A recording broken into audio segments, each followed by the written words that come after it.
Hello there, it's Claire from Come Back Brighter here.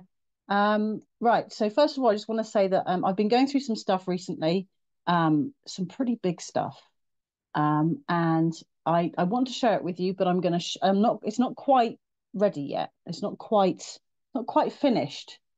Um, but I want to share it with you when I'm happy that it's done, so that I can share what I've been going through and hopefully give you some like pointers from what I've realized just recently. But one of the really big things that I have really recently realized is that the value of watching people, okay, and actually listening to what they have to say. So there's something about me now that instead of I won't necessarily jump in with both feet so much as I used to do, okay? Because what's happened previously is I've jumped in with both feet, and what's happened is that I've got hurt, okay? Because I haven't paid attention to people, I haven't watched them, I haven't listened to them, okay? Because I think that what happens is that um, people kind of give us clues as to what's really going on with them, maybe like what their agenda is, or if they're coming from a good place or a bad place. And these clues are given in the way that they treat other people. So, and you can watch this, okay? You can actually watch the person with other people and see what's going on there, okay? And that will reveal so much. That will tell you so much.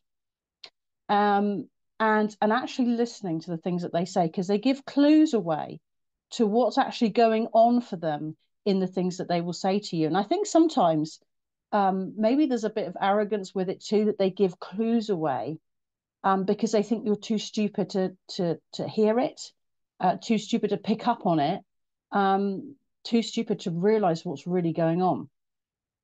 So that's like what I really want to share with you, because I think what the whole thing of realizing what I've been through has taught me is the value in just hanging back with people. Okay, so it's like the really basic thing to see if like friendships are reciprocated.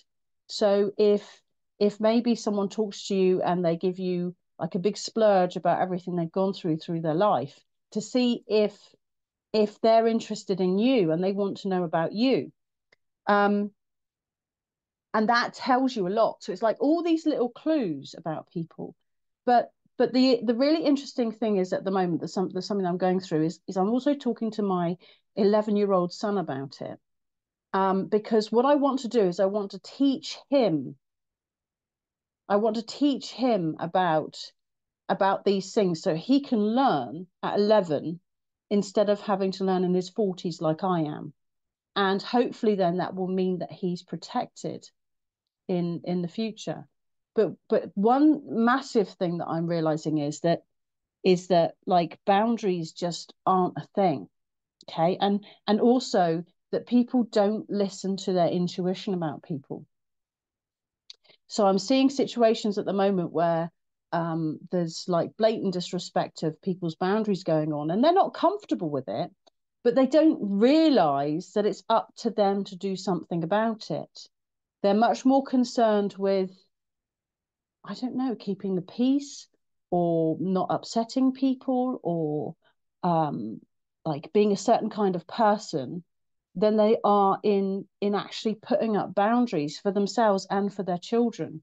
And it's very concerning to me to actually like see this behavior going on and thinking, there's children involved in this. This isn't playing around. Because if a child gets involved with a toxic person,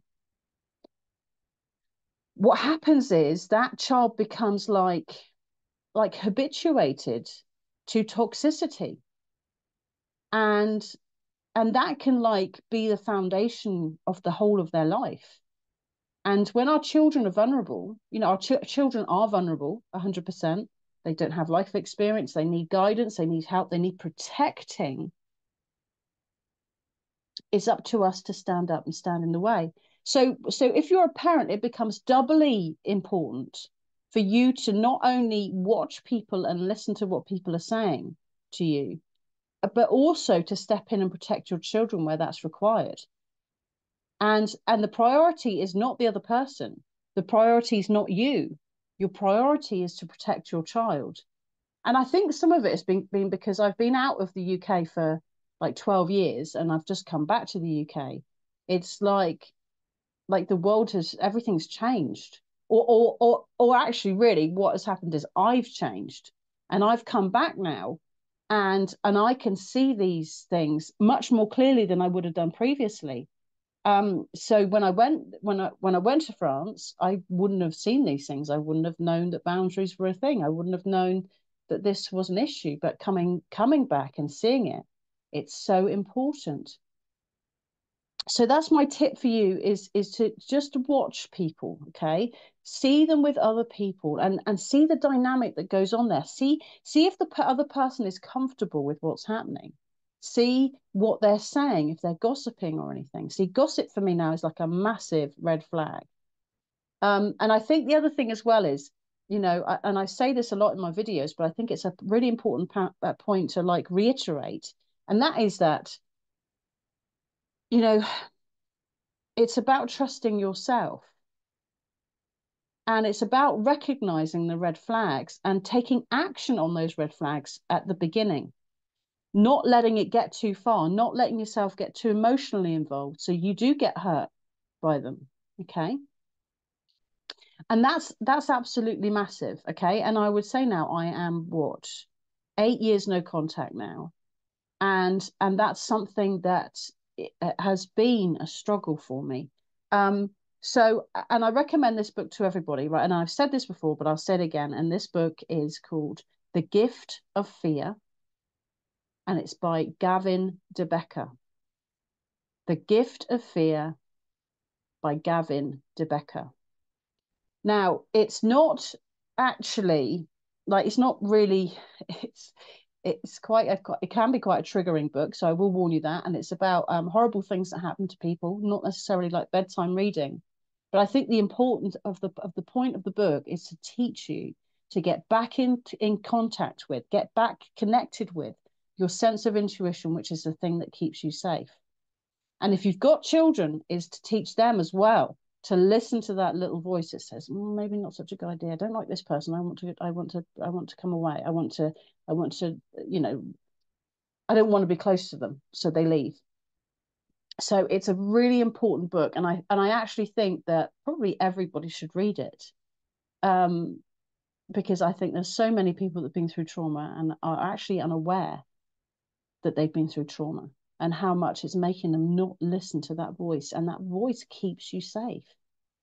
That voice keeps you safe. It keeps you safe from like little minor hurts, like thinking there's a friendship there and feeling betrayed if it doesn't work out like you want it to, or they do something to hurt you, or it could save you from like a serious incident that like is deeply traumatic.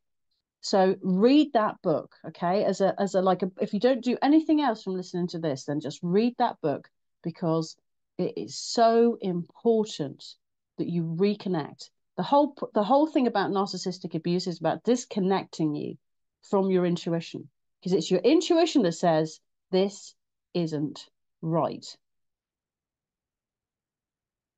And it's your intuition that's like screaming at you all the way through it. But instead of trusting that, we go to the person who's abusing us and say, this isn't right. And they make excuses, or they make it our fault, or whatever they do. And their whole thing is to disconnect you from that voice. So really what narcissistic abuse, I think, is that it leaves you so vulnerable. It leaves you so vulnerable, not only to that particular narcissist, whoever it might be, but to other people who will abuse you. And that is why it's so important to talk to your children about these things. Get them, don't let them get disconnected from their tuition. Teach them to listen to it. And that will keep them more safe than like learning karate, or never going anywhere, or wrapping them in cotton wool. That will keep listening to that voice, will keep them more safe than anything else. So I think that's it for today. I feel like it's a big jumbled message, so I'm sorry if it doesn't really make much sense, but I feel like I've got so much to talk to you about. But I need to prioritize what it is that I need to talk to you about because I've not been on for a long time. But just remember, during this holiday season, I know how difficult it is. It's really difficult at Christmas time, when you feel like the rest of the world is all happy families and all the rest of it. I got to say that Christmas I don't really like.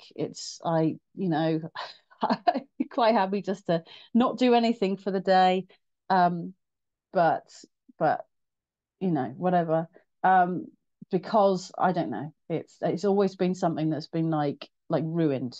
Okay, the whole, and in fact, like every single family Christmas that I had prior to going no contact, there was always some sort of drama. There was something going on, and it just utterly ruined it. So now I'm just like, let's just relax. Let's just do what we want to do and chill out and not have any pressures to do anything. Let's have no drama. Let's have no expectations, and let's just have a nice day together because that's what it's all about for me. But if you are struggling, if there's something going on, if it's revealing like fractures in your relationships, in your families and stuff, and you're really starting to see the narcissism much more clearly, then please reach out to me. Okay, I'm available to you over the Christmas period. So please email me at Clare, Clare, comebackbrighter@gmail.com. Okay, and I'll get back to you as soon as I can. Okay, take care. Bye.